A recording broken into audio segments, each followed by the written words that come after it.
Hello and welcome back to the Goes On Kitchen. Today we're going to continue with our fall snack classic, is what I'm calling it.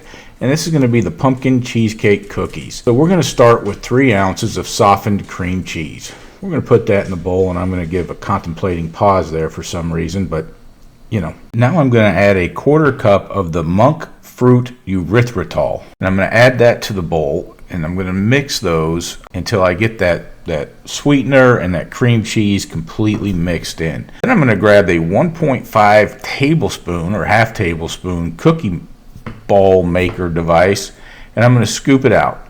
I'm going to fast forward through this because, you know, repetition and all. Now I'm going to mix the flour part of it. This is going to be 3 cups of that blanched almond flour. Now I'm going to add a 1/2 cup of that Monkfruit sweetener.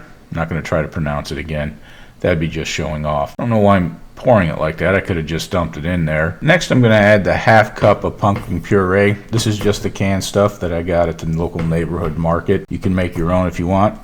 I'm not in that wheelhouse right now. Now we're just going to get everything mixed up thoroughly in the bowl to make sure that we have a consistent dough for our cookies. All right, we have it completely mixed. Now we're going to use a 2 tablespoon or 3 tablespoon cookie scoop.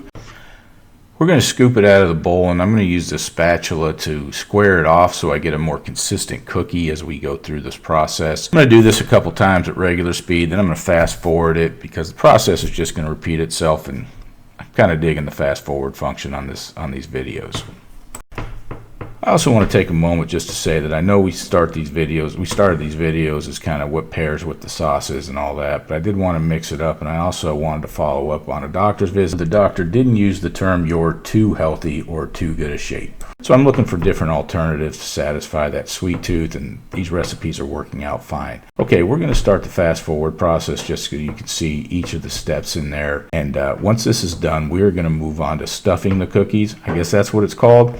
We're going to place one of the cream cheese and sweetener dollops in the middle of the cookie and then fold it around, and then we're going to roll it till it's smooth, making sure that we don't have any cracks or leaks in it to the best of our ability.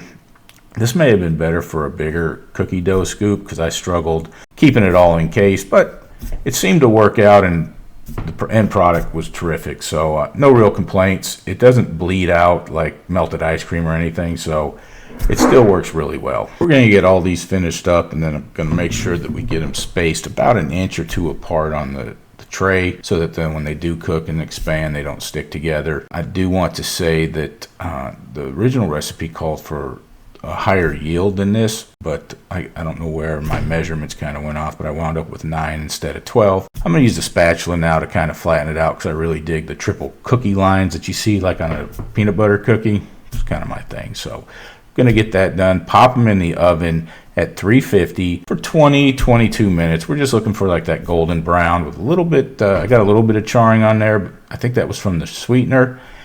Turned out great, loved it. I did wind up sprinkling a little cinnamon and that monk seasoner on it. Tasted delicious. It really had more of a scone than a cookie, but it still turned out great. Thought for this week is try something new. If somebody would have said, hey, you're going to do YouTube videos to support your new sauce business and then start filming cooking videos, I would have said they were crazy. Just go out on a limb and try something new. I don't think you'll regret it, and it sharpens the mind and keeps the mundane out of your life. So I hope you enjoyed this video. We can't wait to catch up next week. If you enjoyed it, please hit the like and subscribe, and we'll talk to you soon. Bye now.